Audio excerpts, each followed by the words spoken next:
if you don't love him. Would you die for a brother that you got an ought against? I doubt it. I doubt it very much. But we should. We should lay our lives down for each other. Notice, love is compassion. Verse 17, and giving to meet the needs of our brother. Oh my goodness. Forget about helping somebody else if you're not living right with God. The point is that love is action. Righteous deeds and actions. Righteousness and love is action. Loving deeds is action. Just curious. The verse, and we ought to lay down our lives for our brothers. Does that mean our physical life or our life, our needs, our wants? Both. Both.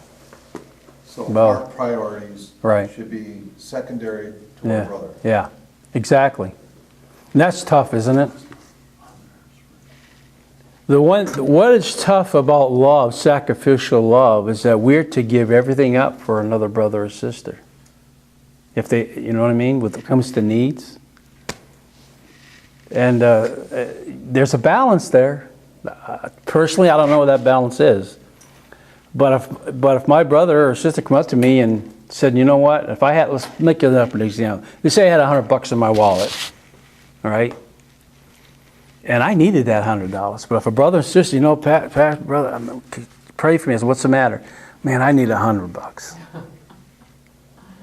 Oh, what's it for? Man, I can't pay a bill. Now there's your test.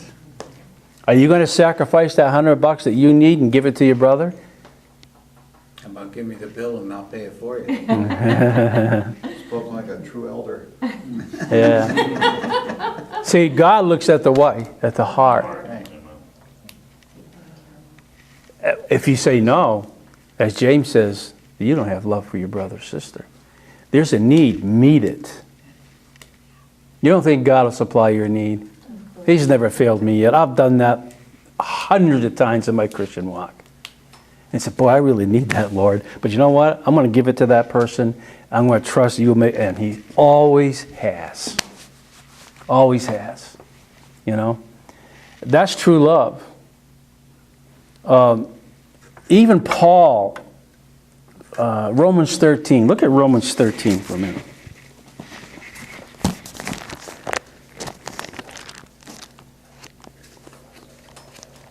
In Romans chapter 13, verse 8. Owe no one anything except to... I'll wait till y'all get there first. Romans chapter 13. Romans 13, verses 8, okay, through 10. Owe no man anything except to what? Love. Yeah, love one another. For he who loves another has fulfilled the law. For the commandment, you shall not commit adultery, you shall not murder, you shall not steal, you shall not bear false witness, you shall not covet. If there is any other commandment, are all summed up in this saying, namely, you shall love your neighbor as yourself. Love does no harm to a neighbor, therefore love is the fulfillment of what? That's the number one commandment. Love your neighbor, love your brother or sister as much as you love yourself. And come on, people, we love ourselves. Mm-hmm. We do.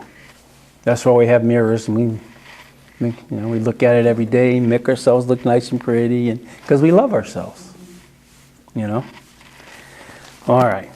Now, how do we know if we really love God? We can look at love and tell. You can just look and tell. Do you love your brother? Question. Do you love your brother and sister in the Lord? Or do we hold things within us towards each other? Don't do that. Do we think evil thoughts about them? Do we talk about them? Do we criticize them? Do we murmur, grumble, gossip, complain, and backbite against brothers and sisters in the Lord? If we do, then we're not loving. We're not loving them. Do we do evil against them?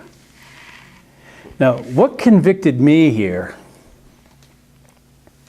as a pastor, I know every sin. I know all the people. Sometimes I know their problems, and I know what they're doing. Okay? How do I know that? They tell me. Okay? What's hard for me is when I know there's a sin problem, when I know there's problems with, between people, when I know all that, my problem is when I talk about it, am I gossiping against them? Am I murmuring against them? See the difficult job I have? In talking about it, I might go to my elder and say, so-and-so and so-and-so, and I feel like, I'm back, but I feel like I'm talking, but I'm really not. This is the problem. How do we deal with it? Doing it in decency or... Yeah, so that's a problem for me. Well, But see, that's being done in love. That's right. I know, but still, I feel like I'm backbiting. I feel like I'm talking against them, well, not only that, but you know things about people that maybe gives you a different opinion of them. And it's very hard. To love them when that flesh, that unforgiveness kind of just like gets you mad or, makes you upset with what other people are doing. About Yeah. So go ahead. Disappointment as well.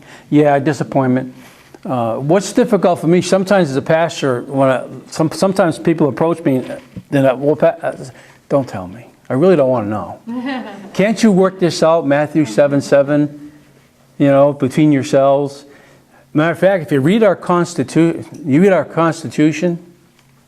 and bylaws, Mike and I only get involved in a confrontation between members if 1 and 2 is failed.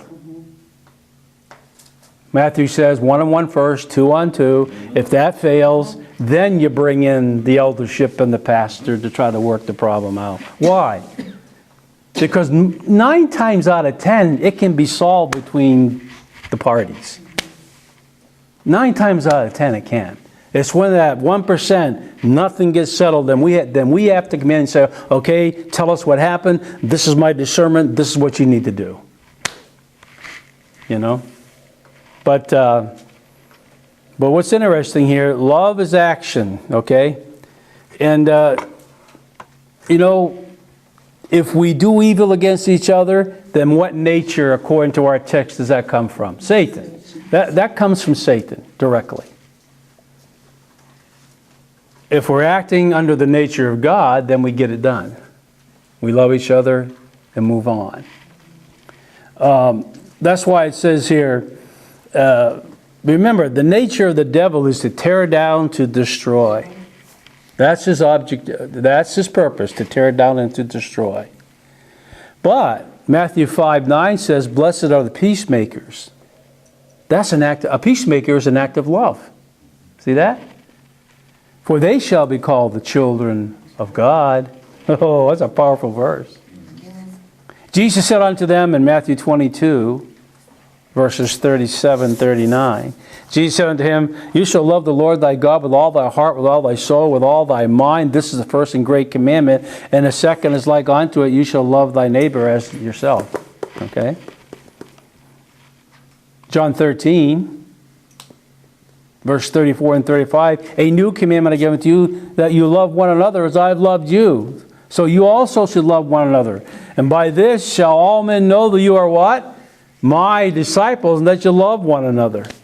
The worst thing we could give to the world is seeing brother and sister not loving each other and fighting each other. Jesus said, no. Loving each other will show the world that you're of me. You show the world something opposite, you think they're going to believe your gospel? You think they're going to believe your witness? No way. That's just recently, I've noticed that Christians from different churches think these rules do not apply between other Christians. Yeah. It's only if you're in the same church. No, it applies. That's general Christianity is supposed to be like this. Yeah. Yeah, I agree. That's like, I'll give you an example. We went grocery shopping yesterday, and we met 2 Christians that come from the church I got saved in. And make a long story short, we used to go, there was a confrontation.